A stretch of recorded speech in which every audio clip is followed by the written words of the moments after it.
Okay, let's see how deep into the detail hole I can go today with this Gravis Captain. I was working on the red, so I think I need to go ahead and finish that off with this lad. I've got some dark bits I think I can kind of improve here. Dark line and then highlight. Pretty happy with how the cape is turning out, but I definitely need to work back some of this stuff. So he's going to go ahead and get a little more attention on that cloak, and if I have time, I might move on to something else. But today is probably going to be something of a short stream because my wife is going to have dinner soon, and when she does, I'm going to go up and have dinner with her before she goes to play her D&D game with her friends.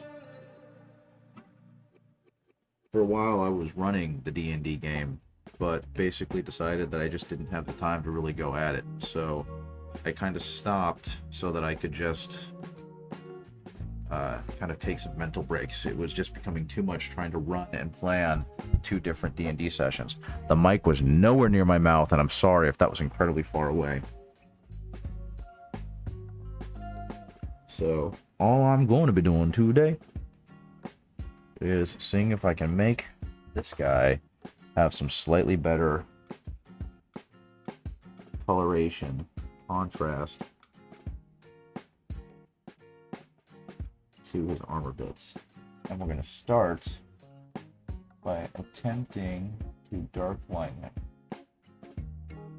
Of course, the most important part, dark lining the Aquila and trying to make it look decent.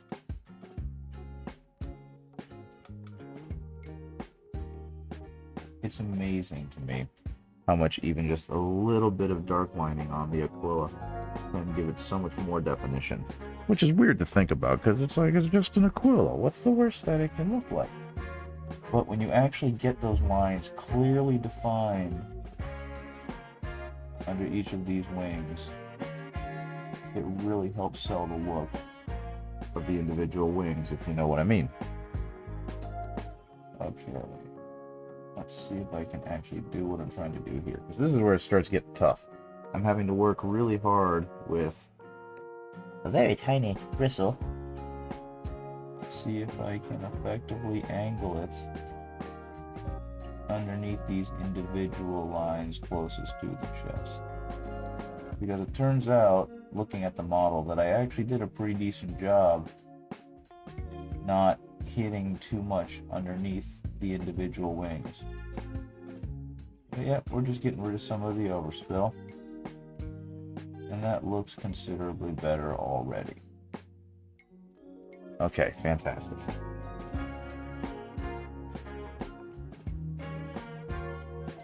Okay, and just a little bit around the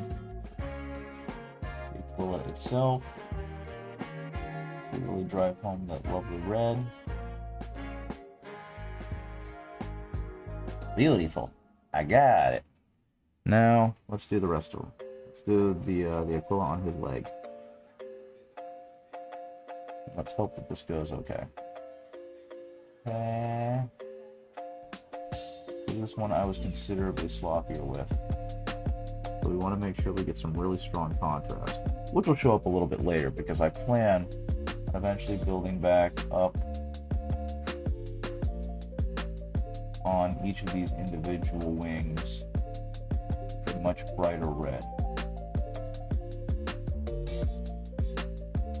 But since this is going to be a centerpiece model of my army, I kind of want him to look really good. Though I will say I kind of messed that up, because I should have given him much nicer terrain to stand on, like much better basing. Instead, I'm going to be using some texture paste and hoping that it sells as rubble. You know what I mean? I suppose we'll see what it looks like.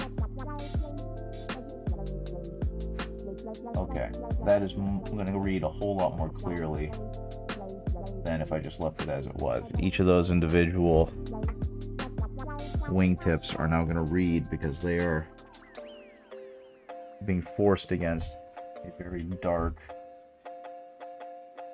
contrast point. And so we're going to kind of do the same thing here. to try and only hit the edges of each of these wings and hope that my hand is steady enough. P.S. It's not, but we're going to try, and hopefully the red is vibrant enough to really bring out contrast against the black that I just laid down. And I'll be honest, I don't think it's going to be. I think I'm going to be fighting this, though I have planned. This is all part of a process. And that's kind of why having these ultra-fine brushes are really helpful. Okay. Same thing, other side. In this case, though, I'm going to move a little further away from the far end of the wing because it's in more shadow. So I'm not going to be as heavy-handed with my Aquila, my skull, whatever you want to call it, highlighting, because natural light dictates it wouldn't get as much light as the other side. So it'll actually read better if this side is slightly bathed in more dark light. And see, that looks a whole lot better. Again, it's a minor thing, but it definitely helps it read better. Okay, on to the big wings. Same basic idea. Go ahead, hit the big wings, and hopefully not screw up the rest of my paint job. And same basic idea. I want to leave some of the shadow underneath it. I give you just enough of a red highlight that you can see that it's supposed to pop as a red. Same thing on these individual wingtips. I'm going to go back just a bit. Not too much, hopefully. Like I just did there. Gosh darn it. I'm going to pull that back out. I want to have nice, solid growls. There we go. I'm trying to keep it on autofocus right now because I'm so darn close that I'm not going to be able to maintain a super solid focal length on there, or depth of focus. So I figured this is one time where I could try and leave it on autofocus so it can make the minutia adjustments without me. Because I was watching one of my previous videos playback and it very clearly was struggling to focus with where I had my brush.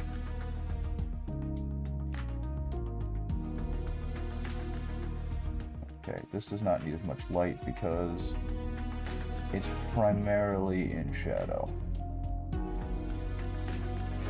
There we go. And again, now it's brighter, now it's better.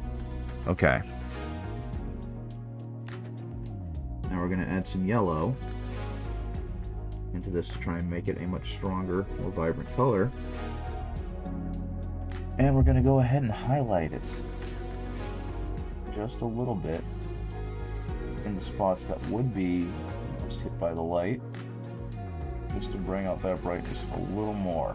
Get down near the bottom parts of his foot.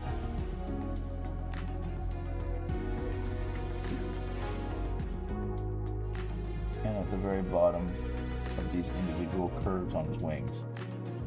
And again, these are really, really minute details. I don't even know if I'm doing it right. There is a right way. My hope, though, is that I eventually build up to a much lighter color that clearly reads as a highlight on these parts of the model.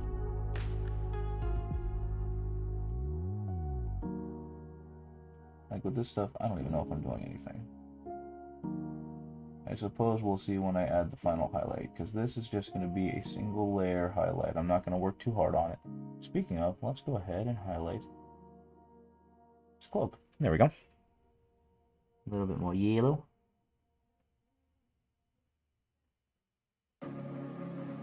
Okay. Same thing up here.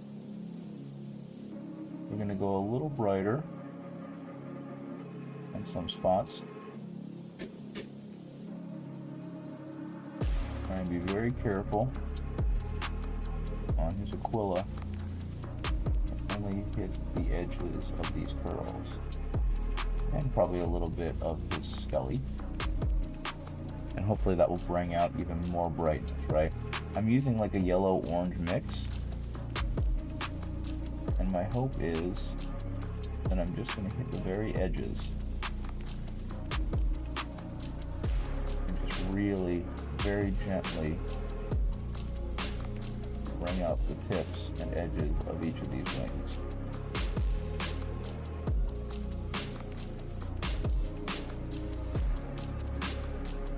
Kind of like that. Unfortunately, this is difficult and I'm nervous. And this is where using the flat of your brush can be really helpful. Because if I use the head of the brush, then I'm probably going to start pushing it in. And there you go. That actually doesn't look half bad. Nice and bright. Nice and loud. Just like I like it. Okay, the next thing I gotta do, because I was a little overzealous this morning, I mentioned it, so I've got to go ahead and really bring down some of these highlight colors. I made some of them way too bright, and so they really, really read as like just orange painted on instead of being depth of shadow, right? So I'm gonna go ahead and hit it again with a brighter orange, so that way I can kind of really work it in. And then I can kind of blend it back into the red by reintegrating red paint back in there. So in some spaces like here, I could probably afford to just gently brush alongside it and blend in the orangey red. Actually, that can probably be a darker red because that's kind of a shadow. So we're going to add that back in, right under there, and right over there, just to create some gentle shadows. Yeah. If I sound like I know what I'm doing, then I know what I'm doing. Okay, same thing over here. We're just going to blend some of the red back in, blend some of the red back in, and by and large, the rest of this looks okay. We're just going to have that hit a little bit of blend of that darkness. Blend our way back down to that beautiful red. And then we're going to push it up higher. We're going to add a little bit more yellow back in at the very, very top, and we're just going to brush on some lighter yellows because I really want this to read as like a highlight where the fabric is turned. One of these days will be good enough to actually like paint texture on here, but today is not that day. Instead, I'm just going to keep like fade adding where the corners are at their sharpest, you know what I mean? And that should lend to it being like highlights on the cloth. At least that's the hope.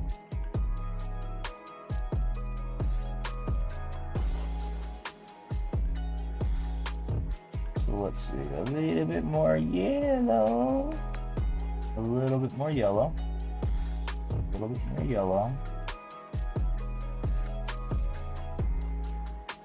This might be a little too subtle, if I'm being completely honest with myself. I might be underdoing it, but that's okay. If I need to make it more obvious, I can. One way I'm going to make it more obvious is to go straight to pure yellow. Pure yellow. Now this yellow is like a golden yellow. I think it's actually called golden brown. So it's not going to show up as like amazingly bright on this model. And that's kind of the point. I don't want it to. I want it to be there, I want it to be present, but I want it to be subtle. Just in some of the brightest spots of the model, where the light is most likely to collect. And there we go. I think that looks pretty good. It's subtle, very clearly there. Let's go ahead and highlight this back up. This one seems to have lost its way. Brighter. highlight this corner.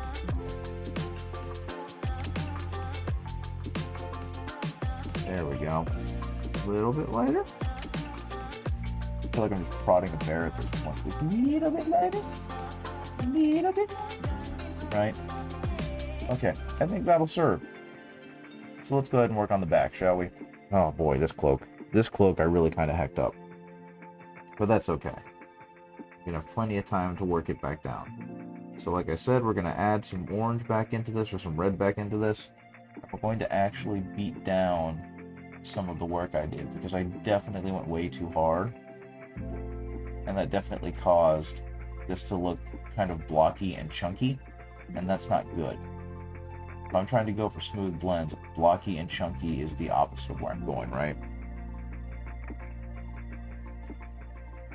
So we're going to go ahead and block that back down to the original color.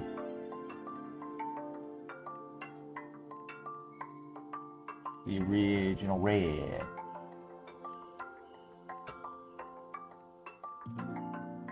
Actually, we're even going to go dark. More of a dark red. Come on, dark red. Work with me. So that we can get this shadow back, because I seem to have lost the shadow in my overzealousness. Even this little shadow. They don't have to be big shadows, but they're very clearly there based on the folds I'm getting out of this. So we're going to go ahead and highlight that a little bit where the light would catch it. And then we're going to go even brighter.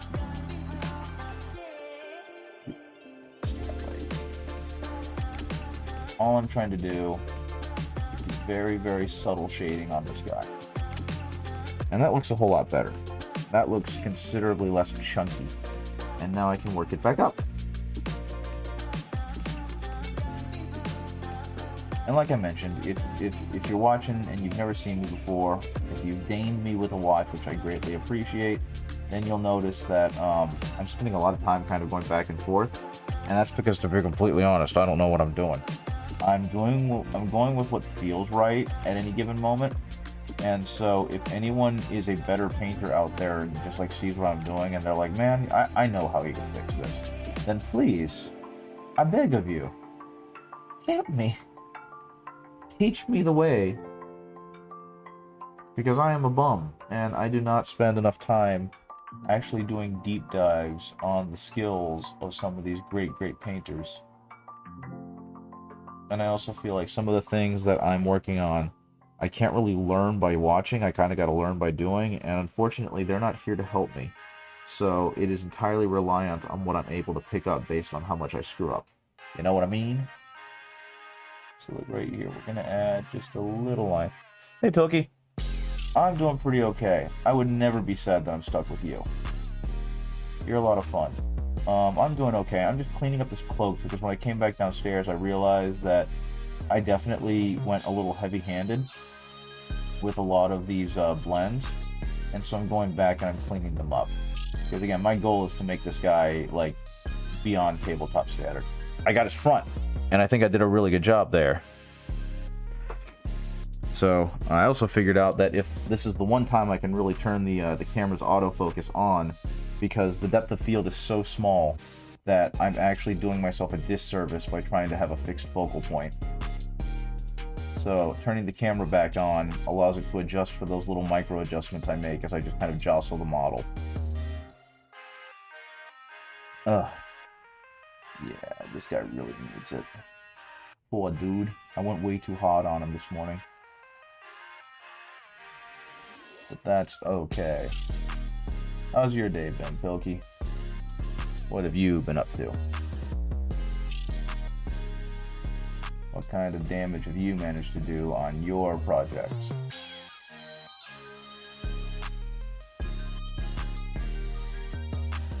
Yeah, see, there's just solid blocks of space. This looks terrible.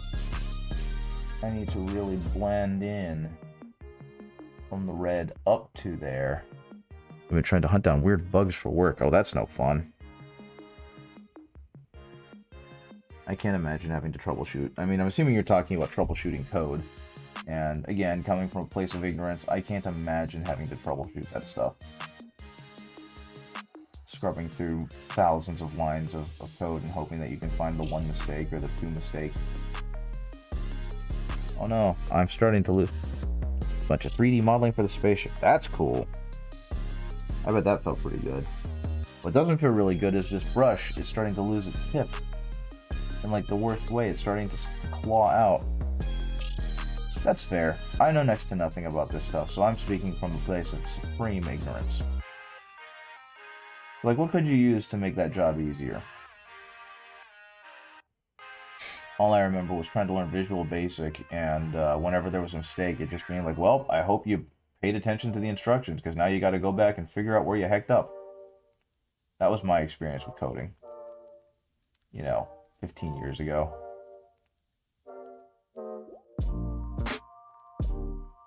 Okay, come on.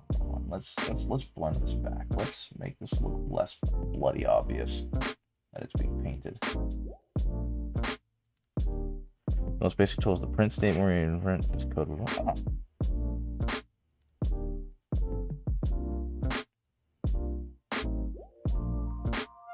And how does that figure out where you got the heck up? That at least tell what was run. You can provide. Okay, I think that makes sense. In my teeny tiny little non-programmer brain.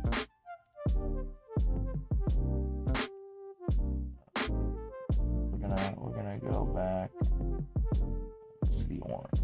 You, my friend, we're gonna blend you back.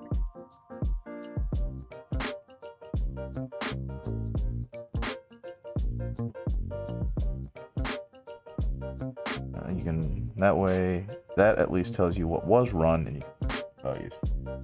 So how does that help you figure out the bugs though? You have the debugger, which is a set through the code that runs line by line. Oh, so you can find the exact moment where it kind of craps the bed.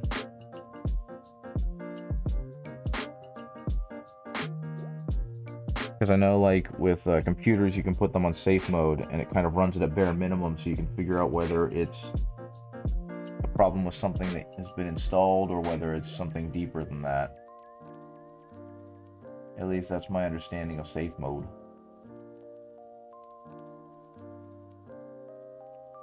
Oh, okay, fair enough. Same basic idea. That's why I really need to start teaching myself this stuff, because I feel like it'd be so useful just to have a semi-working knowledge of it.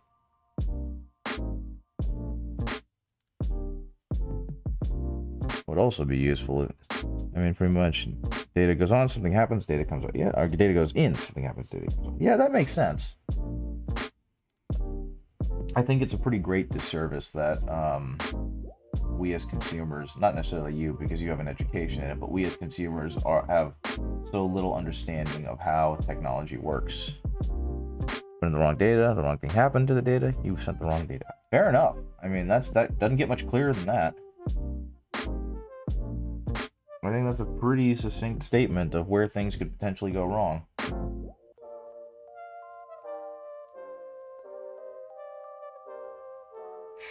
I was speaking to my buddy Soft Servo, and we were talking about how his brother works with technology, works with computers, and I don't know what his exact job is, but he has an associate's, and he makes, pretty darn good money for having essentially, I think it's 2 years of college.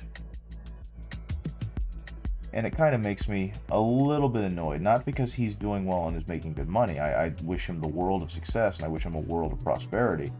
I just don't like how I've got 4 more years of education and training behind my skill set, and I'm making less than half of what he's making, 1 and 3 are relatively easy to solve. 2 is where all the fun stuff happens, because that's the hard bugs. It's mostly detective work. See, I think that'd be fun. I don't think I'd be good at it, but I think that would be fun to do and fun to learn. It's part of why I really want to get into that stuff at some point. I just got to tear myself away from this hobby to get started. Because that's always been my problem, right? I get really friggin' stuck in on a hobby. And that's where I am right now.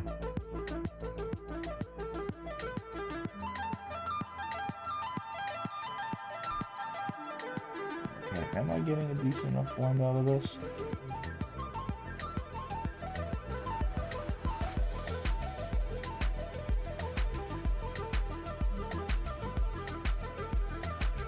I feel like in a lot of ways I'm excessively rough on my brushes. I'm trying to feather this out to try and get a more gradual transition between the dark maroon and the red that I already have in there. This one today was one of those coach shouldn't be doing that days. Mostly involves looking at the computer and going, a lot. That's definitely a whole ass mood. I can't say that I've had a whole lot of experiences like that, but we have to work with computers all the time because of, trying to teach students to be technologically literate. So they all have what are called PASS laptops, and I don't even know what it stands for. But the idea is there's school-issued computers that the students can use so that they always have access to a computer. And I think it's a brilliant idea, except that they decided to go with Microsoft OneDrive for all of their documentation needs. And they've also done the thing where like they imaged all the computers based off of a baseline computer at the beginning of the year. And there's been a myriad number of improvements and changes and what have you. And so a lot of the computers don't work right with the software updates that Windows and the other security programs need because those weren't part of the original imaging. So depending on what they log into, how they log in, what they do, the computer sees that something's been changed, and then it just kind of goes, wait a minute, that ain't right, and it shits the bed. And then the students have computers that are shutting down in emergency or are not compatible with things they were compatible with a few days ago. And I don't have enough knowledge to help fix that problem. And so sometimes it's just standing there helpless with the kid being like, well, you want a paper copy of the work? Because we don't have the ability to do anything else for them. And some of them are just so much more adept at typing, that they kind of don't have an incredible technical skill with writing, since everything's done with typing now. And so they've got to suffer through taking notes and doing assignments on paper. And of course, we have other students who would prefer doing the damn stuff on paper just because they're so tired of sitting in front of a computer. They prefer having the physical medium in their hands. But it's led to a whole bunch of other issues that I would call incredibly minor, just very annoying. Yeah, that cape ended up looking pretty darn good, given how funky it looked when I first started this. I can't say I'm too mad with how this is turning out.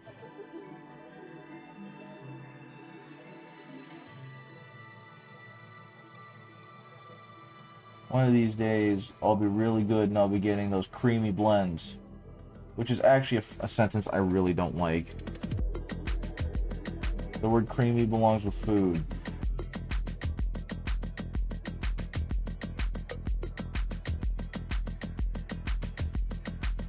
I mean, on top of that, the district is not very good about telling us when things change. So, like, we've been using this program called Planboard, which is basically souped up PowerPoint for educators, because even though the teacher would control the PowerPoint and the kids would be viewing it, they have, like, text boxes built in so that students can answer questions, and they have games built in so that students can, like, do games while they're learning and watch videos and all sorts of things that just make life a whole lot easier than having to bounce back and forth between PowerPoint and whatever other programs you use, right? And so some teachers have built a lot of lessons around PowerPoint and around Planboard, and have built a lot of their curriculum around it, including like measuring student growth and all this other stuff. And apparently today they were just like, yeah, we don't think we're going to pay for Planboard anymore. It's too much money. So your account's going to get downgraded to free, and you're going to have a limit of 500 meg of space. And anything other than that's just going to get deleted. And it's like, well, what parts are going to be deleted? We don't care. Good luck finding them.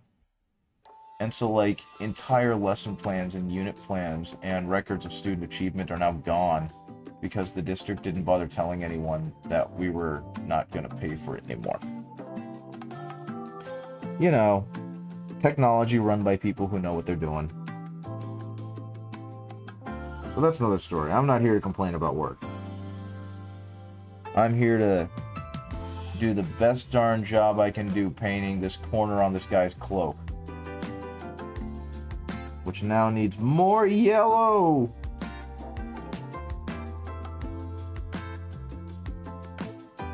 Because I didn't realize there was a joint there. So we need to highlight that up. Exactly, right? I mean, I kind of feel so much of it is user error. Every time I've come across problems with the technology, it's been user error. And that's the worst part.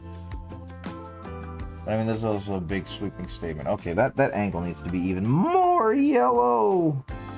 I keep watering it back down because it looks too darn bright. It looks too yellow. But I suppose... Oh, that's very yellow. Hopefully that fades back. I was gonna say, I suppose I need to add more yellow. And I did, and now it's too yellow. So let's hope this fades back into the right colors. Okay, at some point I actually need to assemble that Stompa. I need to glue on the last bits and bobs. I have yet to do that. He's done being painted, like I mentioned in the Doig and Swift stream. He is done being painted. He's ready to be assembled. I think I'm scared that I'm going to assemble him, and then my friend won't have a way to take him back to Michigan, because he's apparently driving up here or taking a train. So I suppose we'll see once he gets here. Okay, let's go back down to that red a little bit and thin this out, because that ended up being right. And now add some more orange into that. Let's crossfade just a bit. Crossfade just a bit.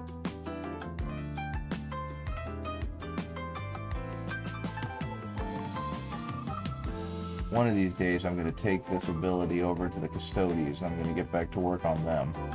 Today is not that day.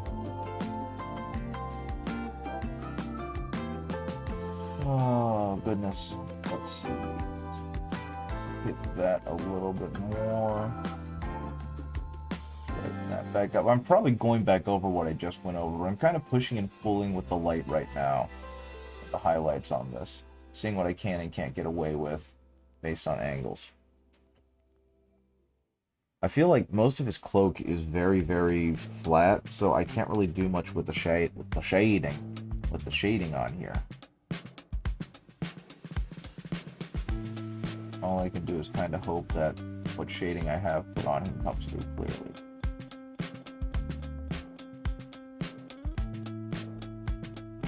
Okay.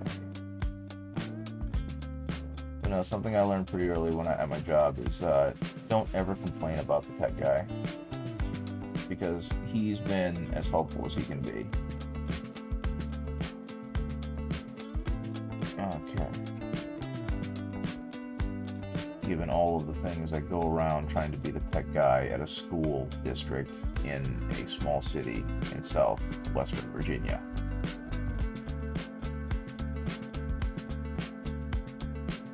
Okay, that being said, I was watching some more of that Warhammer Scuttlebutt, and it seems like I completely forgot about this, but when Warhammer Plus was first announced, do you remember all of the, did you pay attention to the Warhammer Plus stuff at all? The Warhammer TV, and, like, all the shows that they claimed were going to be on it once it finished launching?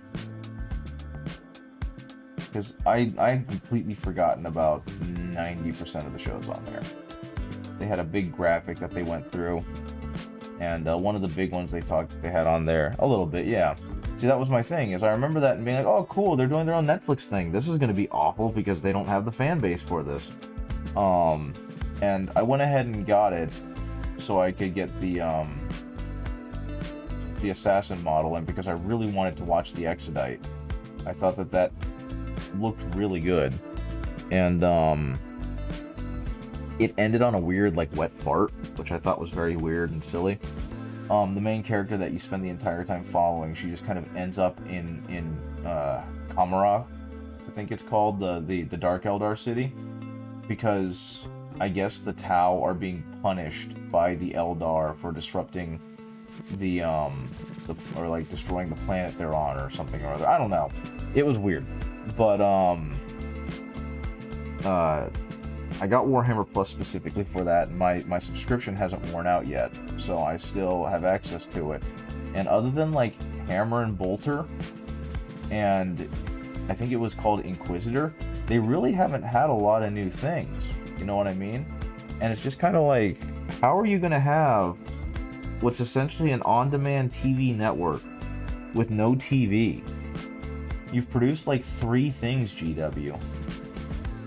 I mean, admittedly, they've had a whole lot of supply chain issues. I'm pretty sure they had animation studios in China and Russia, and with like the COVID lockdowns and the issues happening over there, that I really don't want to get into on this stream. It just feels like there were a lot of promises and not very much follow through.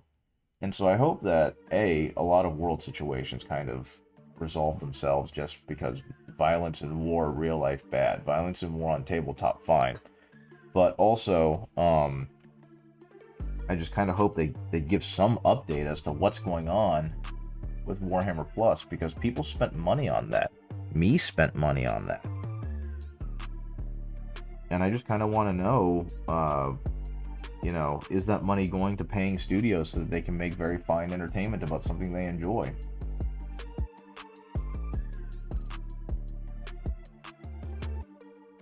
Sayama Peterson is apparently still working on stuff. I didn't realize it, even though it made a lot of sense. He had a part in the Chaos Gate Demon Hunter, whatever it's called, trailer. And he's obviously doing his own non-Warhammer related projects. But I'm really excited. Yeah, I haven't watched too much of the stuff on there. Yeah, I've watched a little bit of it. Like, I started watching Angels of Death, which is a well-made show, even if some bits and bobs of it are a little awful looking. But, like, I really want Astartes 2. That was the other reason why I joined it, is because, like, excuse me, is that, you know, with Sayama Peterson now working with Games Workshop, that means Astartes 2 is going to make Mini the Voucher the apps. Yeah, that's pretty much what happened, right? I don't even remember what I used the voucher. Oh yeah, I used the voucher to get Valerian and Alea. And the Mini kind of paid for most of it. So for the first year, it's just like, whatever, okay. I spent like $5 actual on the subscription, so I'm not too worried about it. But if I'm going to keep being subscribed, I kind of want to have better affirmation that my money is going to something useful. Which Mini did you end up getting? Did you end up getting the Vindicary Assassin, or did you end up getting that awesome Orc?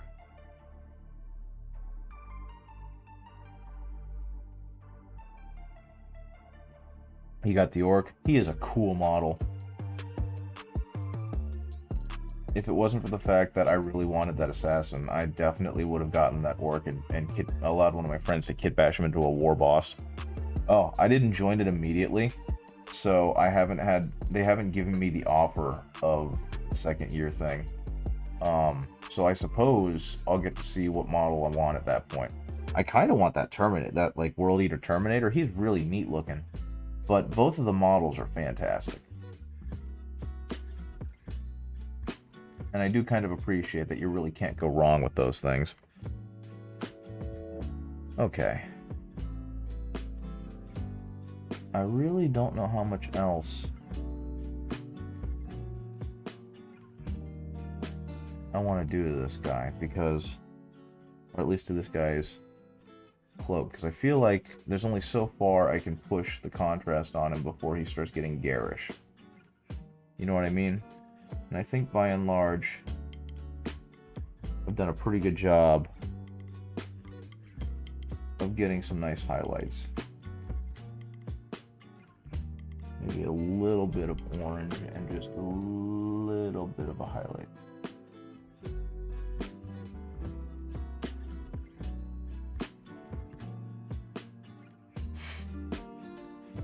Yeah, I think I'm pretty happy with actually.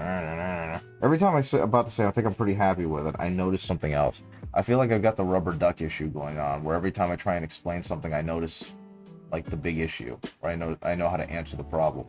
In this case, every time I say I think I'm pretty happy with it, I notice another problem to fix.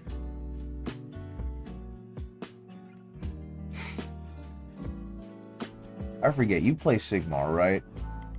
I know you've got the Warham's armies, and I know that one of the other gentlemen who watches Red, he has a ton of Warham's armies. But I've already kind of forgotten what, I know you got the Votan, I know you got the Imperial Fists. I think I remember you mentioning you've got some Sigmar armies. I feel bad because I've asked this question before. I was like, what armies do you have?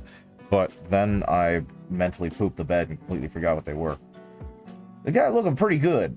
I'm happy with how he looks. I'm happy with how he's turning out. He's looking pretty good. I need to bring up some of the contrast in his Aquila, though. They don't have any bright spots. Oh yeah, that's right. Those are great armies. I want me some floaty dwarves. When did Cities of Sigmar kind of, like, fade out for a little while? I've heard they're going back to Cities of Sigmar, aren't they? They're calling it the Old World. I feel bad for that one goober who burned his army when he found out that they were kind of shutting down on Warhammer Fantasy and moving to Age of Sigmar. I get being mad, but that just seems like a little bit of an excessive reaction.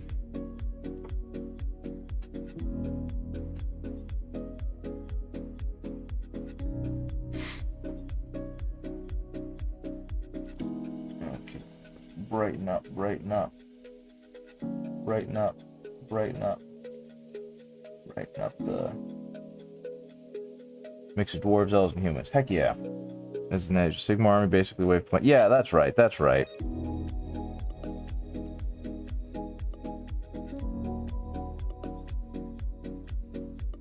But yeah, when did they move to Age of Sigmar? I do not recall.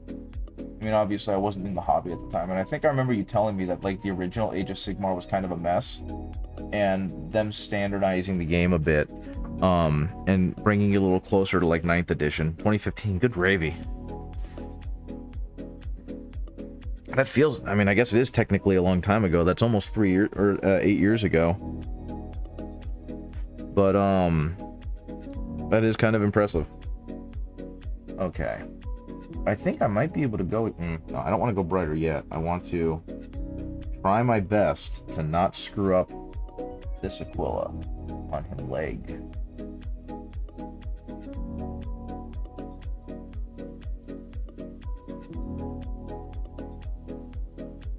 I mean, I'm kind of getting grumpy old man with Magic in the same way, though. Right? Just like, you know, this isn't the game I enjoy. This isn't the game I want to play. So, I can definitely understand why people weren't that happy when they moved to Age of Sigmar, because it's like, I don't want to play Age of Sigmar. I want to play Warhammer Fantasy. And it really sucks, but, I guess the beauty is there are a lot of people who feel that way, and they'll play, Warhammer Fantasy. Now, what was the big criticism of Warhammer Fantasy? Why did they move over to Age of Sigmar? I mean, I feel like it's probably because it wasn't selling very well, which seems weird because they have so many passionate fans. But, like, what do you know what caused that eventual culture shift to be like, we're rebooting Fantasy and we're calling it Sigmar? It just wasn't selling? Wow. That sucks.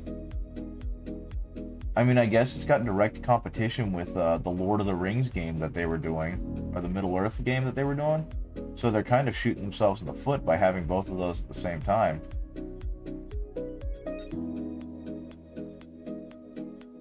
I kind of want to go back and look at some old Sigmar videos where they're trying to hype up the game and talk about how it's different than Fantasy, but I'm scared because like I said, I think between first and second edition, you needed large armies of models that I'd heard, isn't that called like rank and flank? Isn't that the nickname they gave it? And what do you like? You would have an army of 20 and ultimately only 3 model, the rest were just wound counters. I get it. But, like, ew. I mean, that is kind of the thing, is I really wanted, when I first thought of Warhammer and when I first saw Warhammer, I was expecting large-scale battles, and by large-scale battles, I meant, like, you know, 40 Marines, and, like, 3 or 4 tanks, and, like, a couple of dreadnoughts, and all that stuff. And I feel like 9th edition really doesn't deliver on that unless you make the battle huge. But then it's not really built for that size, you know what I mean? And it's not really a criticism of 9th because, you know, there are plenty issues with it that I don't really have a whole lot of grounded understanding to get into, but I did find that interesting that when I finally started getting into Warhammer, it was a decent game, but it wasn't big enough for Jeb. Fair enough. My brain died. I was going to say something and I completely fumbled it and forgot. Oh yeah, I was kind of tickled by how, I don't want to say small scale, but how much smaller in scale 40K was than I expected in terms of like the size and how the game played. I remembered seeing like old dioramas at hobby stores and being absolutely intimidated by the scale of the game. Though that could also be that I was very young, and so it didn't make much sense to me. And I was just kind of extrapolating in my mind what I thought it was going to look like versus what it did look like, you know?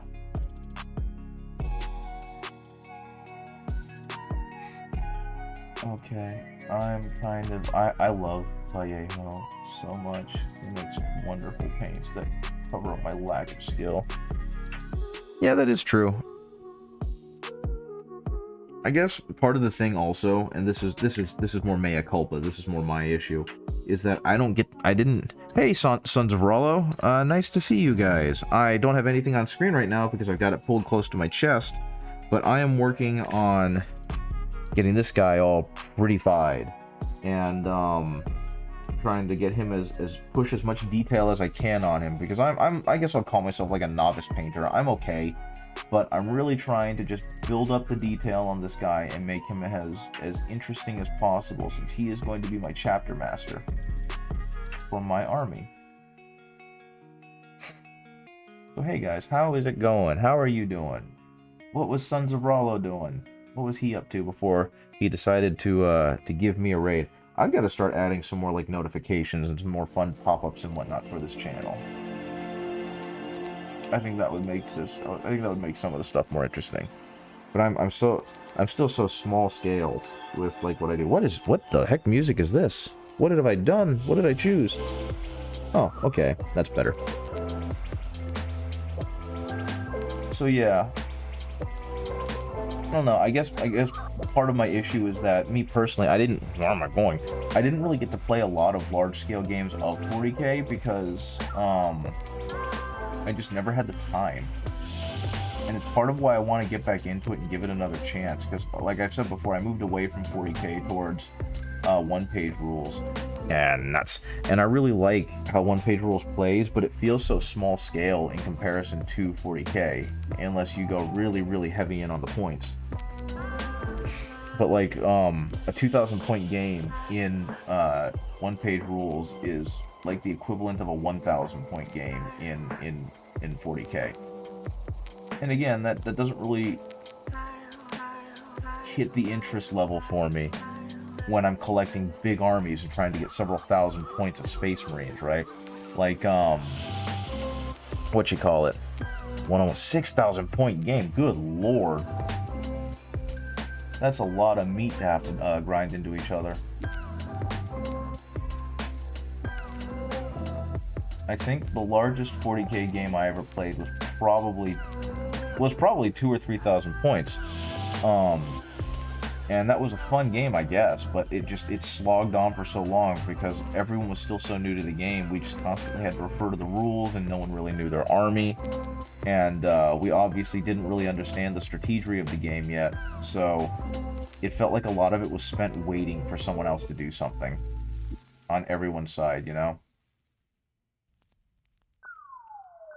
But that is what it is, and I think just getting that internal clock working and really learning your army or knowing your army definitely would help. I think I might have gone a little too bright on the highlights on his Aquila. I don't know. What do you think? 24-hour apocalypse game for charity. 10,000 point armies to that. I think they're still doing that. It's really impressive to see. And I remember reading someone like a father-son duo went to a game store and they were going to play an apocalypse game, and they were playing Tyranids. So they just had like giant toolboxes full of gaunts, and they weren't even like padded or magnetized in. They were just dumped in there unceremoniously. And so I don't know if I want to play a game of that size, but I feel like playing a game of that size, just being able to see the spectacle of it would be interesting.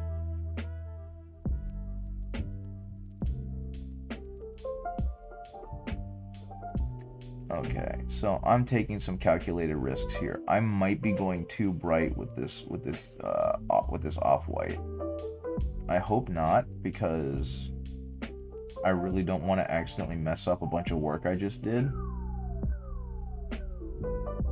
So I'm just trying to be as gentle as I can on only certain, on like the highest spots, as the only ones that are getting this little dab of pale sand. Yeah, no, the largest game I ever played was a one-page rules, and what I did was I brought my favorite Imperial Fists and a, goodness gracious, what are they called? A Knight Castellan that I had gotten for Christmas that I had assembled, and I just wanted to field him. And it was my buddy Soft Servo. His wife was over at my house helping my wife paint because they wanted to have a painting party for one of the rooms. So I went over to his place and brought, you know, all of my as many Imperial Fists as I felt necessary, and obviously the Knight Castellan. And I also brought, I think it ended up being like 2,500 points of Death Guard, because I brought, I think, like 2,000 points of Death Guard. And oh, no problem. Thanks. He's looking good, man. Sorry to do it, but got to raid and run his work tomorrow's night off. Good night. I hope you have a good rest of your evening and get plenty of sleep. So, if there's any other of Sons of Rollo's a party here, what were you guys up to? What was he up to? I'm curious. I like hearing about other people. I am what I would call a very small time Twitch streamer. I typically only have a couple dudes on here, a couple people on here, hanging out with me while I paint some models. Just recently I did like, I don't know how many points, 1,500 points of Imperial Fist Successor Chapter for a client, and painted some Chaos Space Marines, Chaos Possessed for a friend. And now I'm just kind of working on getting this Chapter Master up to snuff. Anyway, sorry, I keep getting sidetracked because my brain is really funky. But yeah, he is looking pretty darn good. I'm happy with how this guy is turning out. Go me. I'm doing things. But yeah, and I also brought Mortarion. And so what we ended up doing was we took his entire kitchen table and we set it up so that there were, I think, six capture points, right? And I started on a far end of the table, and he just deployed all of his AdMech, which is about 2,000 some odd points, and all of my fists, and my Imperial Knight. And his goal was to hold all 6 points in like endurance mode. So it was pretty much like, it was less hold all points and more how many turns before you die. And my goal was that to try and take them. At first I started with just like Poxwalkers, and then in the next round, since he wiped them out as easy as he could, next round I had Poxwalkers and squads of Plague Marines. And every time a squad would die or units would die within a squad, like they would just revive up to full strength. And meanwhile, on his end of the table, he wasn't able to do that. He was stuck with whatever survived. And so it was a slow grind up the table to see how long his allied Imperium forces would last against, you know, the ever-marching death that was the Death Guard and their allies. And we started playing at like 3 p.m. and we stopped for dinner at one point, and then at like 10:30 when his wife finally came home, we were like, okay, we gotta wrap this up. And that was the round that Mortarion came out. And it was honestly a little underwhelming because of the one-page rules. Oh yeah, I don't get to play. I used to play my Death Guard more because it was like I have Imperial Fists. One of my other friends who plays has Salamanders, and a third friend who plays has Space Wolves. And so Soft Servo is the only one of us that isn't playing a Space Marine chapter. He's playing AdMech. And so it's like, I don't want you to have to keep fighting, you know, Space Marines. And so I played Death Guard against everyone a lot to add some variety to the game. But, yeah, Mortarion finally came out at the very end at like 10:30 at night after roughly 7 hours of playing. And I didn't actually get very far. He managed to hold all these points because the Primaris Marines in one-page rules are pretty busted, or were. And he faced off against the Knight Castellan, and he managed to knock it down to a couple of wounds, but the Knight Castellan got off its harpoon, and in one-page rules, it does 12 wounds when it hits. And Mortarion in one-page rules used to have 12 wounds, and I didn't save, so it just friggin' killed Mortarion in one shot, and we were like, great, I get to go home.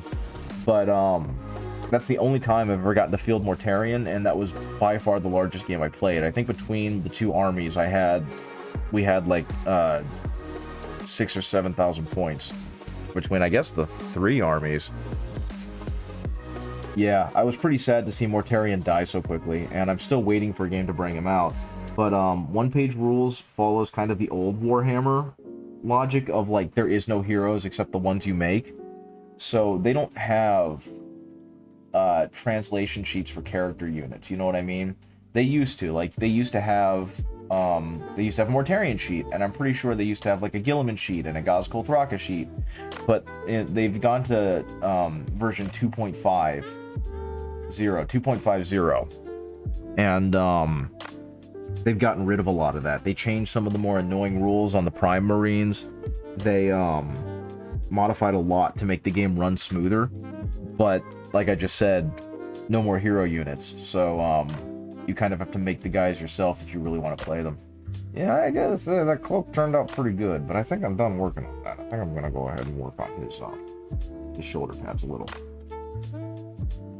So yeah, someday I'll get to field Mortarion, and I'll get to be really happy and watch him get taken down with mortal wound stacking, because now that's a thing in 9th edition. I feel a couple of different ways about it, because I didn't realize the Death Guard were as good as they were at the beginning of 9th. And I just collected them because I got some out of a starter set from 8th, and I really liked them. It's like, oh cool, I'm gonna have an army that doesn't suck, because the fists have been consistently terrible all of 9th edition. And so I started collecting Death Guard, and I got this big old bundle of them as part of a bulk purchase that me and a friend made. And I was really excited because I got Death Shroud, and I got Blight Lord Terminators, and I got Plague Burst Crawl. I got all the good stuff, right?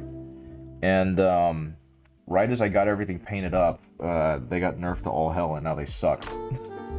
And like, I had a Mortarion, and I was really excited to play a Mortarion because he's just such a cool model. And now he just folds to mortal wound spam. So it's like, well, I'll just keep playing casual games, I guess. Let's see what else. I think maybe highlighted a little bit, not too much. I've never gone this detailed with a model before. This feels weird. I hope he look okay. Well, I mean, Sons of Rala said he looks pretty good, so I'm gonna take that validation and run with it.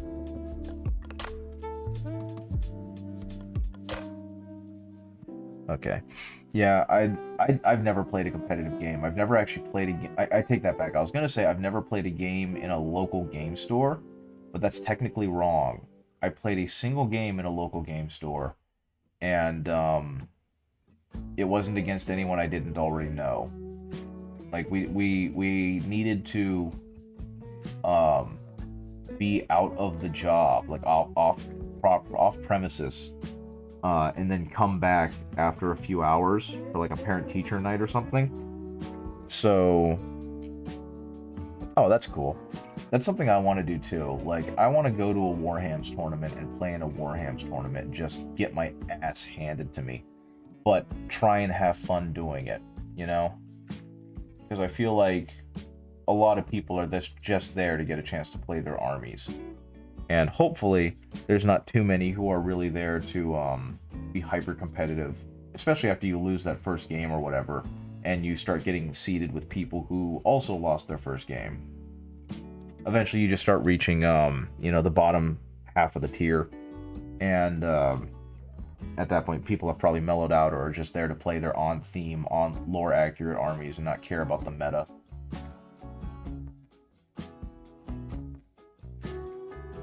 Okay, I think I'm happy with that for now. I need to fix his darn shoulder pad, because I've definitely gone too hard on that. Let's see, that's the wrong yellow. Imperial Fist yellow. And actually, unfortunately, I'm going to have to go soon. I think after I finish cleaning up the lining on his shoulder pad, I'm going to have to hop off because, like I said, I basically went home, got home, did some chores, said hi to the wife, and then immediately came downstairs. And I don't feel too good about that. I really want to spend more time with my wife. I wish she was into the Warhams. I can't complain too much though, because she lets me watch videos of it while hanging out with her, and she listens passively enough that she's gained an incredible knowledge of Warhammer just through being in the same room. And she appreciates the memes enough and the lore that she can talk with me about it intelligently. That's really cool, and that's really true. Just like with any game, right? Any competitive game, or any game where you face against someone, it really is all dependent on who you play against. Okay, well, you go ahead and get some sleep, Pilkey. I know that you're up a lot later than you probably should be when you hop onto my stream. So I appreciate you being here and keeping me company, but go get sleep. Go get some sleep, buddy. Again, thanks for hanging out. Have a good evening. Let's go ahead and clean that up. Yeah, thank you. Okay, let's go ahead and clean that up. I guess the next thing is I gotta figure out how to make the shoulder pad more even. And then after that, I gotta get the transfer on him. I kind of forget. I know in most modern parlance, isn't the transfer on the left shoulder pad, and they have like their whatever their battle roll is on the right shoulder pad? I think that's the case. So I guess in this case, I'm not gonna put it. I don't know. Maybe I will put the Imperial Fist logo on the shoulder pad, just because I want him to have an Imperial Fist logo somewhere.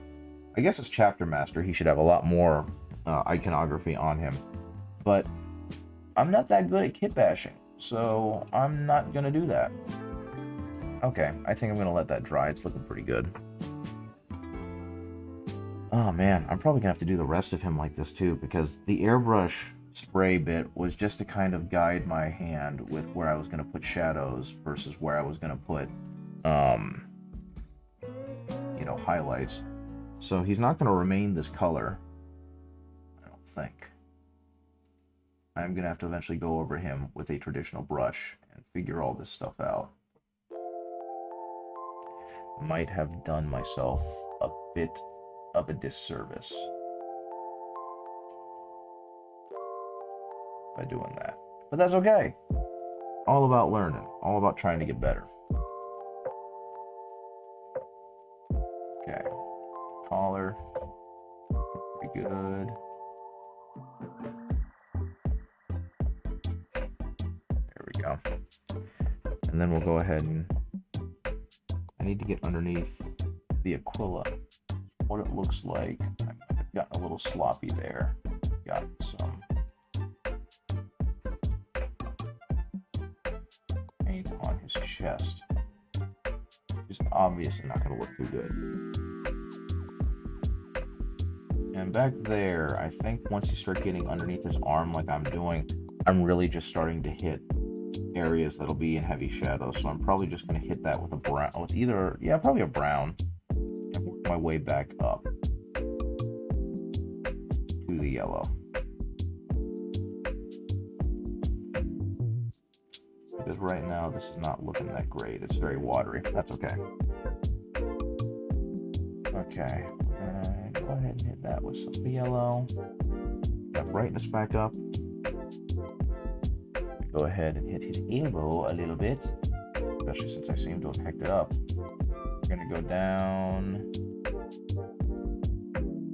probably about there, because his elbow is not really shrouded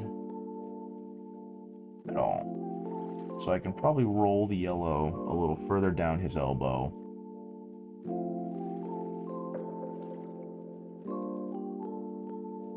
There we go. That's probably good. And I should do that for the rest of his arm as well. Roll the yellow down a little further, because it's still catching light, so there's no reason for it to be that dark. I don't think I got a good enough zenithal spray on him. So kind of the same thing. Hit this arm. Roll it down a bit.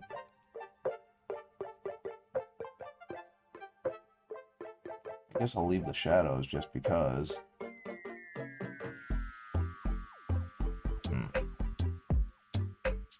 Yeah, just use minute amounts of Averland Sunset. Roll that down so that eventually I can blend in some shadows, but right now I just need to get his yellow up to snuff. So it is kind of pale and sickly looking, right? Same with this side though, because this is going to be more shadowed, so that section right there is definitely going to need to get more. And there we go. Now he's got a yellow arm. Yellower arm.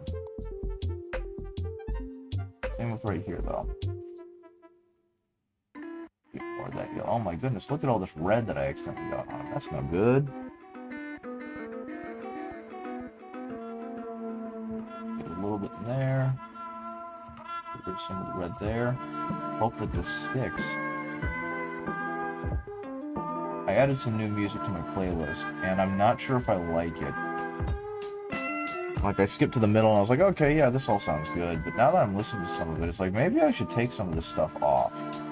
Who knows? We're gonna go ahead, hit that. I mean, it is also a little bit loud, but I suppose that's okay, because my biggest problem that I've noticed with my stream is that my music has been consistently very low to almost unnoticeable. And that's kind of not what I want, because I know that me painting like this is not the most exciting thing in the world. So at the very least, you can have some cool ambient music behind it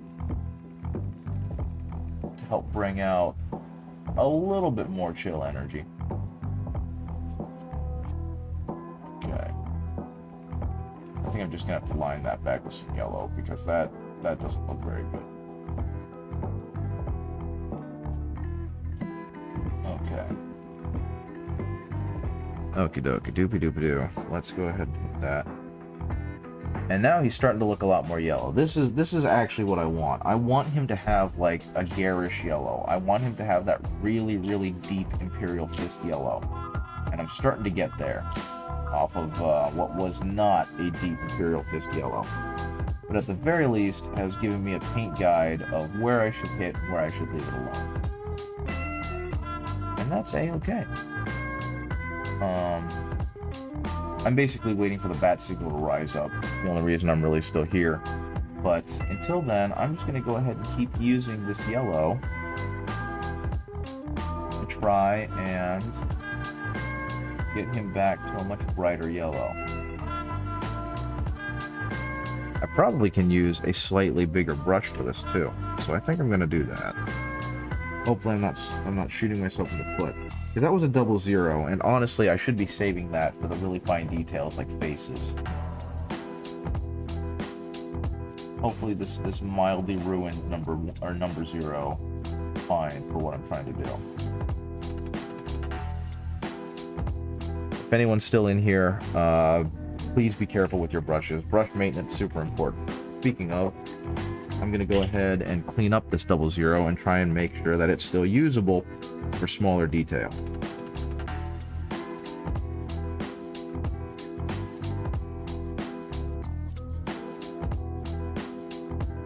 beautiful. It's still pretty. Wait a minute. There's a hair in there that just is stuck with Averland Sunset, and I don't like that. So for those who don't know, if you want to make sure your brushes really last, you need to get the Masters Brush Cleaner and Preserver. It's really good. It cleans the acrylic paint out of your brush, and if you use it right, it'll just kind of get rid of most of that nasty stuff. And it works as a conditioner too, so it can help reshape your bristles and keep a nice tight point on it. So if you decide that you have some special brushes that you want to keep nice and pretty, I strongly suggest you get some brush cleaner. And I know there's other brush cleaners out there that are probably better for it, that are more specially formulated for miniature brushes. Whatever you can find, whatever you can do, just make sure you're taking care of your brushes, lovely viewers. I'm trying to find a good neutral term to call people, because ladies and gents is too binary, and I really don't want to offend anyone and this or sound like a jerk, basically. Oh, I'm way too high. That's weird. Okay, let's get some of that elbow. Some of that incredibly flat elbow. Good lordy lordy. So yeah, I'm just trying to think of a good neutral term that I can use to describe people. I'll eventually come up with it. That's okay. Let's see. His arms are good. Now I guess I should get under that shoulder pad. And just tap it just a little bit. Make sure that he's got some yellow shading happening under there. There we go. Hopefully that'll end up looking okay once it all dries. Duncan Road says 2 thin coats. I'm really liking how this guy is turning out. He's a neat looking model. Let's go ahead and hit his cowl. I think I'm going to keep the inside of this cowl that really kind of faded green, or that faded yellow, because I think it'll look fine, given that it's supposed to be shrouded in shadow. So wow, I really got a lot of a mess on here. We're going to clean that up. Thankfully, Averland Sunset is a very thick pigment for a yellow, and it'll do a lot of the basic covering for me with the first layer or so. Maybe, hopefully. We'll see. Let's go ahead and get the rest of this guy's chonky Gravis armor colored up. Especially since most of this is, you know, top layer stuff, so it's going to be hit by the sun and the light the most.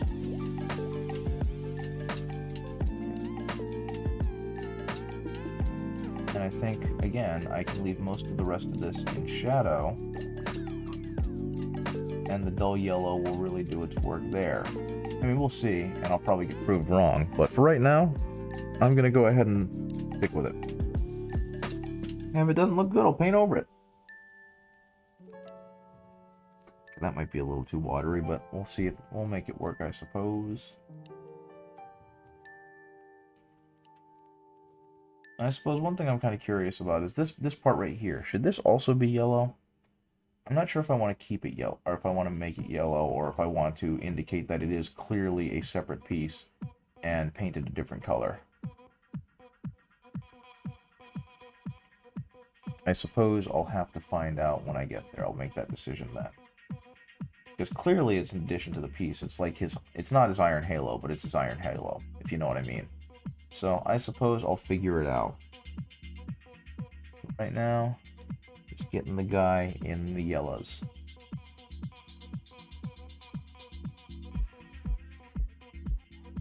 Okay, there we go. That's so neat looking. I'm almost sorry that I've got to get rid of some of this really delightful shading that I accidentally did. That I did with the airbrush. But for what it is and for how it looks, it's gonna look better when I get to actually do some shading on it. Okay.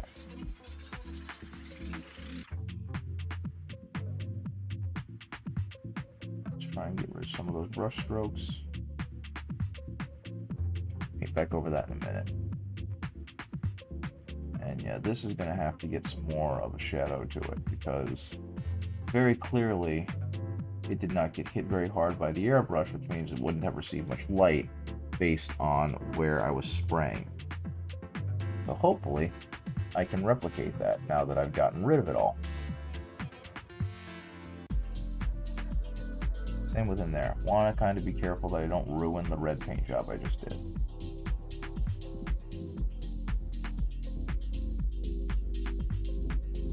Or the yellow paint job, like I just did. Okay. Get a little splotch off there. Perfect. Beautiful. Okay. Get more here. So again, I'm what I consider to be a novice painter. I haven't been doing this too long, I don't think, and I've started doing commissions. I've started trying to branch out there, but I'm still learning a lot of the big techniques. I'm still learning about shading, still learning about blending, just trying to get better at the hobby, and figured that since I was already here downstairs in my basement doing all this painting, I might stream, and if anyone happens to catch it and be entertained by it, or at the very least chilled out by it, then here it is, and it's there for your enjoyment. If not, well then I hope you find a channel that you enjoy, because I'm just trying my best. I'm just a little guy. Now I will say that if you have any painting questions, I'll be glad to answer them, because I've been painting long enough to know some things about the hobby. Especially if you're just getting started. I'm still new enough that I remember the struggles of starting out with the hobby. Neat. But not so new that I don't have some knowledge to give. Okay. I'm almost out of yellow.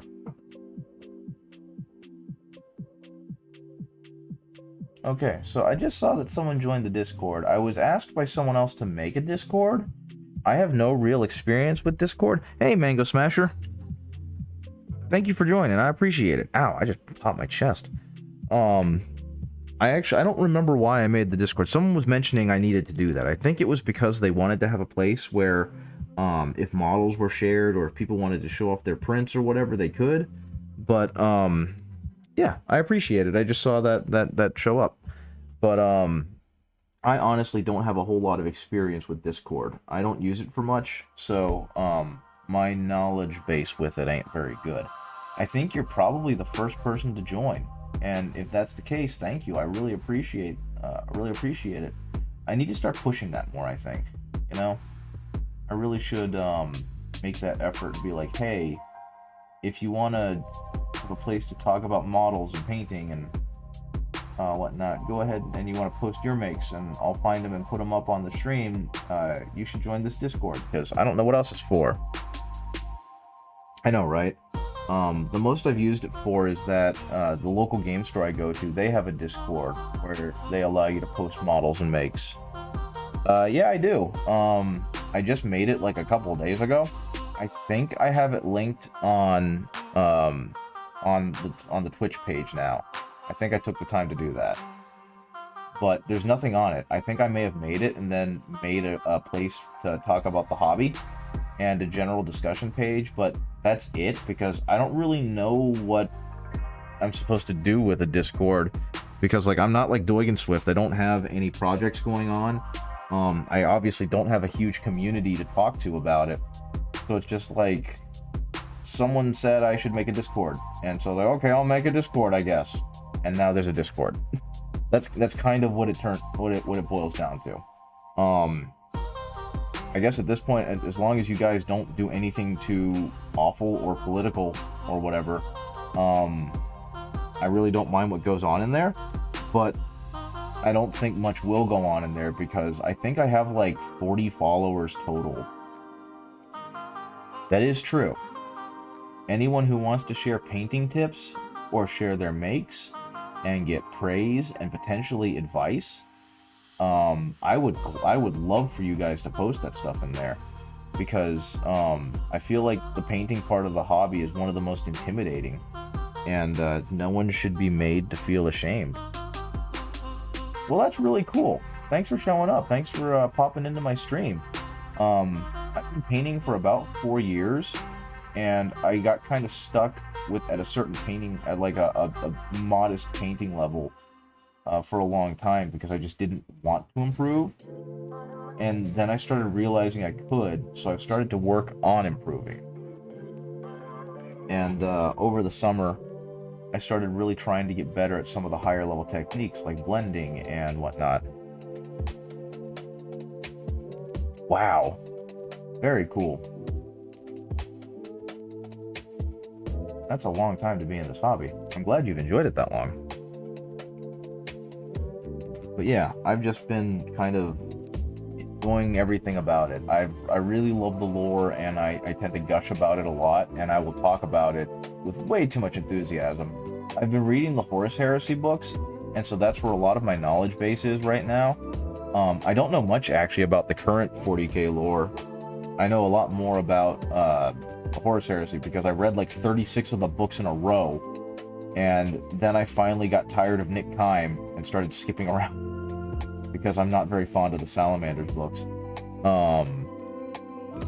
Right now I'm listening to Master of Mankind, and I am once again stunned at just how darn good a narrator Jonathan Keeble is, because of the range of like emotion he can get out of a fairly, I don't want to say limited vocal range, but he's darn good, and I appreciate his contributions to the Black Library. And of course, Aaron Dembski-Bowden's just a great author. So yeah, I'm really enjoying it. But right now, I think I mentioned it earlier, I just got through doing a fairly big commission of 1,500 points of Imperial Fist Successor chapter that I didn't realize, but the dude who commissioned me, he found it on Pinterest, and I thought it was like an official Successor chapter called the Temple Guard, but it was entirely custom made. He actually found the guy who made it on Facebook, on the Imperial Fist fan group or whatever. But I just did like 1,500 points of that, and now I'm kind of going back to work on my own stuff. He had a Primaris Captain with a master-crafted bolt rifle, you know, this model, and I've always liked this model. I've always kind of wanted it, and getting to see it in person was just like, that's it, I need this model. It's too freaking cool. And so I'm trying to paint this guy up to as high a standard as I can muster, because I want him to be like the centerpiece of my infantry. And right now, I'm really trying to do a fine job with the black on his gun. Oh, cool. Another new person. Thank you.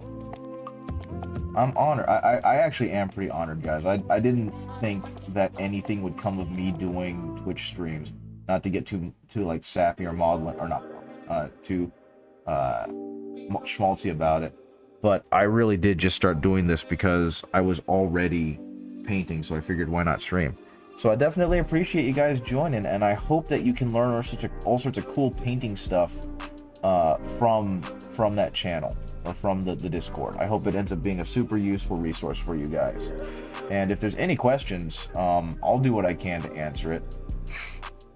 Obviously, Mango Smasher will seems happy to contribute, so anything you guys can offer, you know what I mean? Like, I'm starting to learn how to paint flesh and try to make it look a little better than just Reikland Flesh Shade washes over Cadian Flesh Tone. And my other thing that I'm really trying to get better at is non-metallic metals, because I want to learn how to flex on people, if you know what I mean. So, oh my goodness, that's impressive. I have my own homemade black wash that I made. I based it off of Midwinter Minis recipe, but it's been modified with the crap I had lying around. So it does what it's supposed to do, but it's really, really messy and makes everything look like they've been, you know, dumped in oil. So they're okay. Okay, gun is looking better. Oh, never mind, gun not completely better. Okay. Gun looking much better. Nice contrast against that. Eventually I'm gonna have to paint his lower body. I just realized I kind of gave up on painting the yellow, and I went straight into painting gun because I saw it. Oh goodness. That's got to be interesting to work with. I know there are different degrees of colorblind and different types, so I'm kind of curious how that affects your ability to paint, or how that modifies your ability to paint these miniatures. Well, that's cool. As long as you're having fun with it, I guess. I'm not very good at detecting sarcasm anymore. I work as a school teacher, and I work with students who, sometimes they're not the best at expressing tones, and so, I can't mistake what they're saying for sarcasm when they genuinely need help or genuinely don't understand. And so my ability to detect sarcasm is completely gone. Green is the only color I can... Oh, man. So you must have really, really good understanding of, like, a recognition of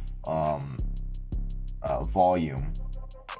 But everything else must be very interesting. I had a friend in college that was red-green colorblind, and it didn't seem to affect him too much, but we were in college around the time Guitar Hero was becoming popular, and so he'd play Guitar Hero, and the only way he could play the game was on, like, the sped-up mode, because otherwise the colors would just kind of blend together too much. But yeah, that's got to make, A, it's got to make your paint jobs very interesting to look at, but B, it's got to be a challenge to try and paint some of these guys. Okay,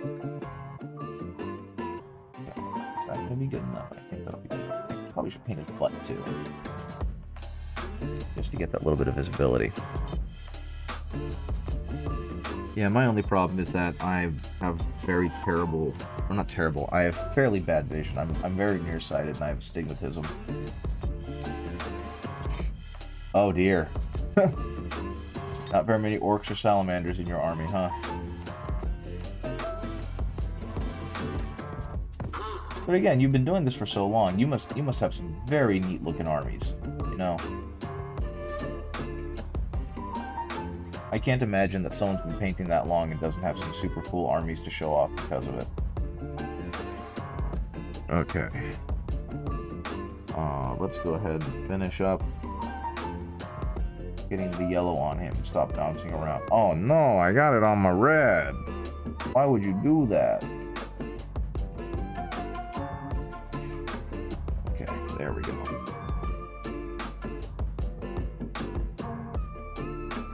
Okie dokie, let's get that up. 20,000 points upwards for one army. That is incredibly impressive. What army do you run?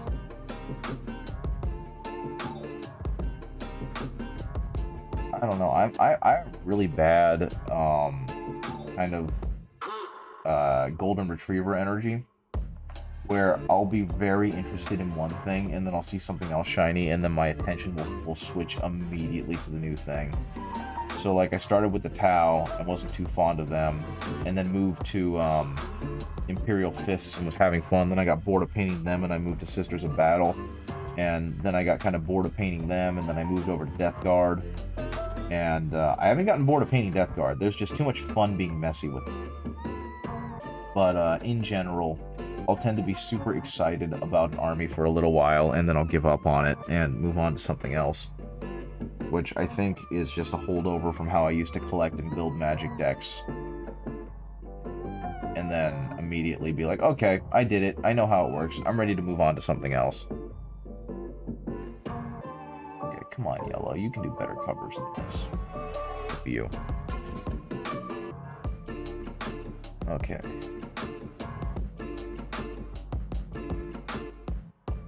At some point, I'm going to have to pull the smaller brush back out so I can hit his body glove.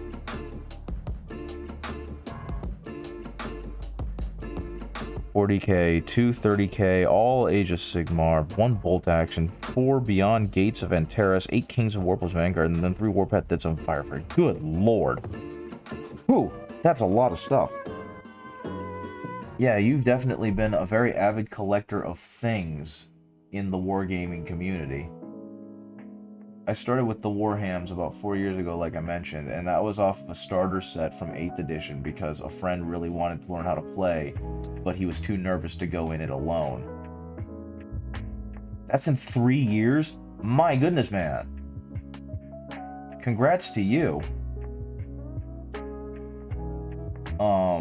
I've been much slower with my collecting. I've basically stuck with Imperial Fist. Once I realized that I liked how they played on the tabletop and I enjoyed the lore, I've basically stuck with Imperial Fist. And on top of that, I realized that I was spending a lot of money on the actual minis, so I stopped collecting the minis and I bought a 3D printer. And I don't 3D print everything, but I 3D print a decent amount, and it saved me a ton of money.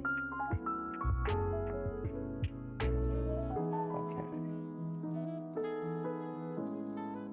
And that's been kind of the best thing about this, is that it's made me also realize that I don't like printing large. 35,000 points of orcs, my god. Next you're going to tell me that they're all grot. It's going to be an all grot party. That's it. Nothing but grots. You basically just keep them in your garage and bring people over to fight them that way. That is an incredible amount of orcs. I can't imagine or fathom trying to store all of that.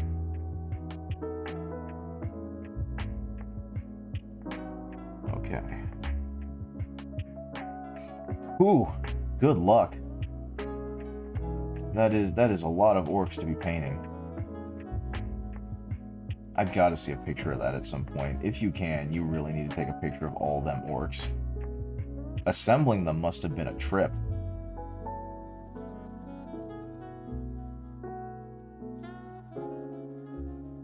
Same thing there. Just get a little bit more of the yellow on it. Human skin. Oh, that is... That's amazing. I remember seeing on Reddit the ones that had like the pig fleshy skin. They tried to paint them to look like, I guess, the pig cops from Duke Nukem. And it was deeply upsetting. You know, it was one of those things that, well, I mean, of course, you know, you're doing the same thing. It was one of those things that, good luck, man. Good luck. I hope you're having a lot of fun with that. I love assembling models, but after a while, the tedium kind of gets to me. So, hopefully you're having a lot of fun doing that and getting all of the pleasant experiences out of it that you can get. Because that's why we do this, right? To get good experiences and have fun. Let's see. Despite the fact that this was not a very well painted yellow on my part, it doesn't look bad. I wish it would balance out a bit, though. That's why they say two thin coats, right? Okay. At one point, I think my biggest army at one point was maybe 6,000 points of Imperial Fists. But I've actually ended up either throwing away since they were resin prints and not worth anything, or selling and trading a bunch of them, because I realized I wasn't playing with a lot of them. They were just kind of collected piecemeal as I tried to improve my army. And I didn't really like a lot of them a lot, so I kind of pared down my army back to a core that I could be happy with. And now I'm slowly working it back up. But I also made it my goal this time around that I didn't want to speed paint them, and I didn't want to have an army done fast. I wanted to try and make the army look as good as possible. So, like, this captain, I'm obviously going all out for it because he's a captain. That is going to be my chapter master. But, the rest of the army is going to be getting a decent amount of detail. Not his level of detail, but a decent amount, so that I can be really, really proud of putting them on the table, if I ever get around to doing that. Okay, yeah, this yellow definitely reads a whole lot better than the kind of pale yellow he was from the airbrush. I used the same color. It was all Averland Sunset, but I think it going on as thin as it did kind of really knocked away a lot of the vibrancy of it. So painting it back on and knowing that I've got some low spots that I can clean up and I can kind of blend back down, gonna make this guy look pretty darn good. So do you normally like how do you paint that many models? How do you go about that? Do you just do mass painting assembly? Because I can't think of any other way to do that. And also, how do you not have a YouTube channel chronicling all this? Because I feel like you're a speed painter. Fair enough, I got you. Then you've got some really, you probably have some really good tips on how to speed up painting and make it still look really nice and effective.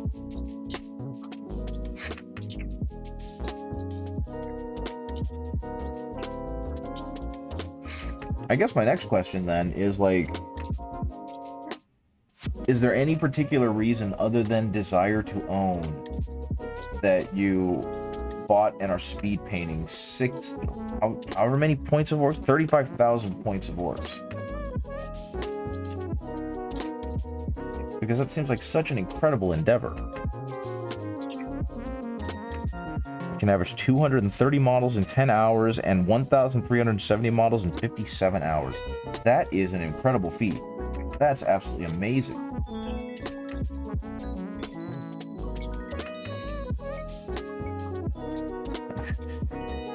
I can just imagine being the other guys at the game shop. So, what's Mango Smasher playing today? We don't know, man. He comes in with a new army every week, and they're always fully painted.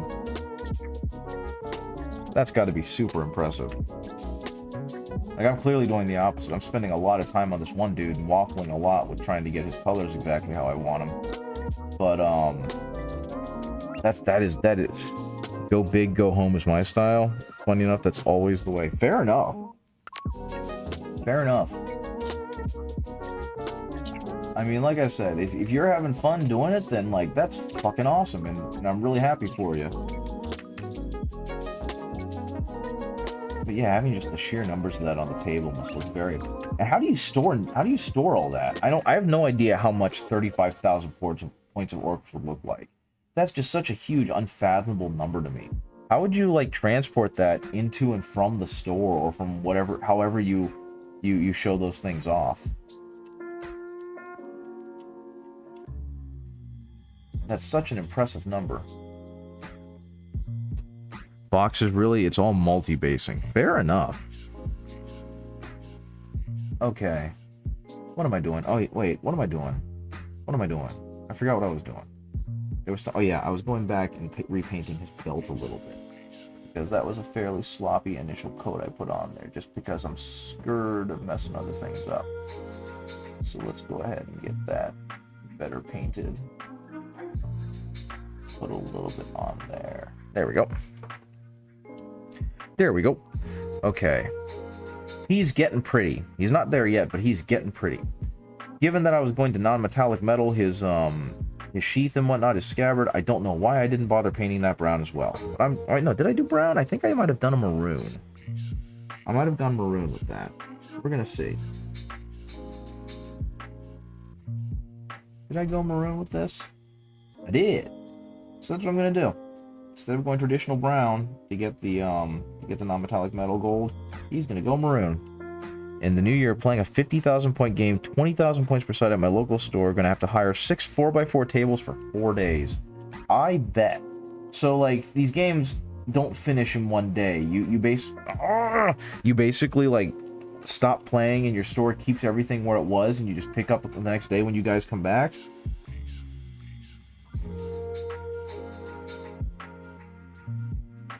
If that's the case, that is amazing and impressive. First in, last out. Okay. Good gravy. I guess my next question for you then is, like, where do you do this? What store stays open long enough for you to, like, do this? And has that kind of space to allow you to do that large a scale of game? You don't need to tell me exactly, but just that's really impressive. I know for a fact that the place I go to in Roanoke does not have that kind of capacity. He also has like board game nights on Fridays, so there's no way on God's green earth he would let us stay or like set up 4 tables worth of models for an army fight and just leave it there. Okay, can I get in there? Can I angle that in there? Yeah, go me! I got it. I did what I should have done a while ago when I painted the entire thing. 10-minute walk from me, and I know the owner has ran the club for about a year. Whoa. Okay, that's fair. And very impressive. Okay, same thing. I forgot. He's gonna be wearing a gold star up here. So this is also going to get the maroon treatment. And that way, when I start painting it non-metallic metal with the golds,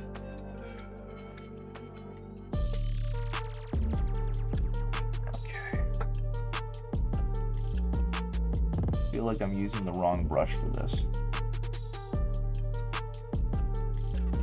Screw it. Just paint over the skull. Paint over the skull. Paint over the dang skull. Why are you messing around with it? A lot of cases is making custom ones. Fair enough. That's really cool, though.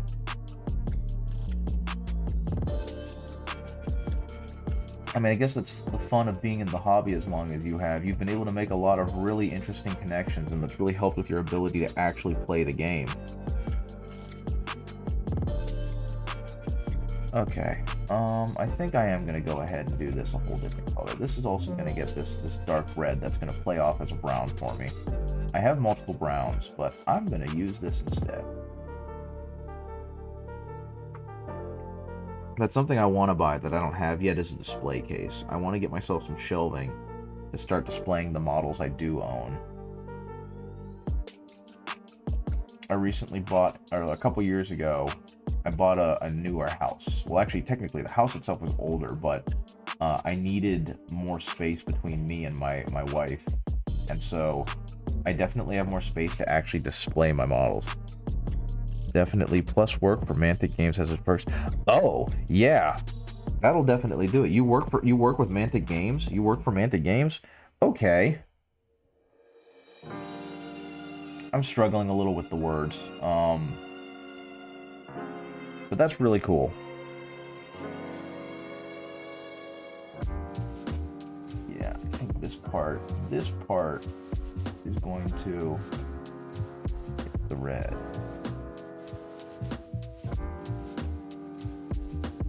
That's the kind of stuff I've always wanted to do. Well, not always, I take that back. I've been, I don't want to call it a closet nerd, but I've been very much like a newly emerged nerd in a lot of ways. When I was younger, these were all things that I thought were just way above me. You know, these were the ancient secrets of the nerds before me, and I would never get to experience it. I own 2 of the largest armies at the moment, as haven't heard of any other staff getting art. That is so cool. My goodness. This is like the second time that someone of what I would call high importance has like stumbled into my stream, and I greatly appreciate you guys being here. I am a humble little dude. I'm just a humble little guy from Roanoke, and so I'm a little starstruck when I see people who I like read about, you know what I mean? But that's really neat, and I definitely understand why you A, have access to this stuff, and B, are able to have these impressive, amazing armies. Okay. Yeah, I was kind of tickled to find out recently, because Twitch does that. Hey, here's your content information. Magic the Gathering? Yeah, I do that. I played Magic the Gathering for a couple years before I got into this, and then I realized I was spending an incredible amount of money on Magic the Gathering, and I needed to stop. I needed to find a hobby that wasn't as draining on my wallet as Magic. And so the logical progression was to Warhammer, because I have no self-control. But I've really enjoyed getting into some of these hobbies that I was always too scared to get into when I was younger. And I'm really having a lot of fun learning about it and introducing it. 5-color dragon deck, 5. Good lord. That is very cool. one of my friends is really into Commander because that's the least expensive format and the one that he can play most readily. And that's the kind of stuff he likes to do. He likes doing the weird wombo combo things. Okay. Oh, come on. I thought I got you. I think I might just have to move to a smaller brush, but I really don't want to re-dirty my brush. Okay, and I'll go ahead and let all that dry. Yeah, the guy's finally looking like he's got some color to him. Pretty down with that. We're gonna go ahead and paint. Nope, not yet. We're gonna go ahead. I play blue-white spirits in Modern. I have a Vial deck that I made a couple years ago, and then the pandemic hit, and then Modern Horizons hit, and now it's a worthless deck that I'm not too good with anymore. My current Commander deck, the one I've pumped the most money into, and the one that I like the most, is a Kaikar token deck. So, very much on the same lines. I make a ton of spirits, I make a ton of other things, because I have a couple of other token generators, and then I eventually get out, what the heck is it called? 100 spirit token deck. Good gravy. I don't have the patience nor the mental capacity, I guess, to go that big. I put in a couple of other token generators in there, and you know, they're all based on going through instants and sorceries, and then I get a Chroma's Memorial out, and then I get a Chroma's Will out, and then I have, I forget the name of the card, but it's a card from Amonkhet that says damage can't be prevented. And then I swing at everyone for like 1,000,000 damage. I can recycle my graveyard in my deck 4 times. That's nuts. Doesn't surprise me though, but it's still nuts.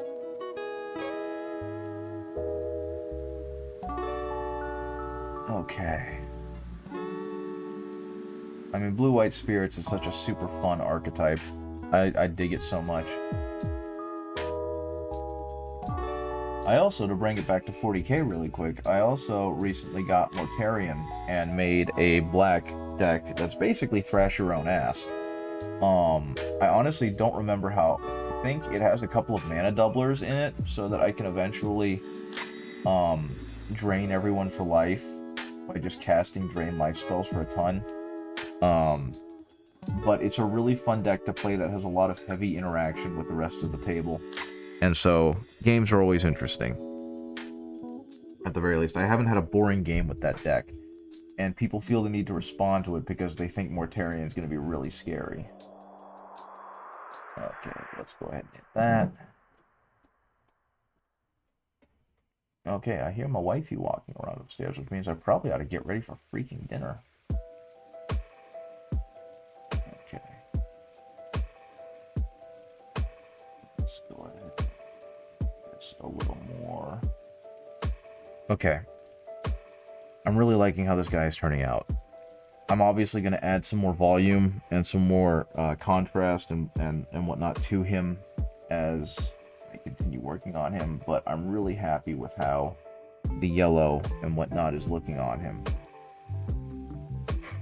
And how a lot of these colors are starting to show up, and how much detail he's starting to get. So, eventually, non-metallic metal, non-metallic metal. This is going to get some, that's going to get some. I'm going to paint in this, paint in that. Yeah, he's starting to look pretty darn good. I'm going to go ahead and call it for tonight because I need to go have... Oh my goodness, it's almost 7 p.m. Oh no. What happened to being called for dinner? That's okay. I'm going to go ahead and call it and get dinner. And, I guess I will see you guys later. Thank you so much for joining me on the stream, guys. I really do appreciate it. Oh my goodness, I completely forgot, Snowtwig. I was going to show you a neat way to get a lot of your guys painted fairly quickly and without having to worry a whole lot about finesse. And instead, I painted this dude for, golly, almost 2 hours. Though I'm pretty sure Mango Smasher is going to teach you a whole lot of really cool ways to speed paint. Because clearly, they are the master at this, and I am but a tadpole in the pond. So, Mango Smasher, I would love if you could give any tips or tricks on how to speed paint, how to get models looking good with some good techniques. I've got another person who follows the stream pretty regularly, Snow Twig, who is interested in getting an army started, but they're worried about, you know, making sure their models look good. So yeah, go ahead and use that Discord to communicate. And in the meantime, I'm gonna go eat dinner and do what I can to kind of enjoy the rest of my evening. Thank you again for joining me, guys. I stream it's almost 7 o'clock where I am right now. I stream usually at 7 a.m. to about 7:30 in the mornings, and usually between like 5 to 6:30 in the evening. But I will see you guys later. Have a great rest of your evening, and, you know, bye-bye.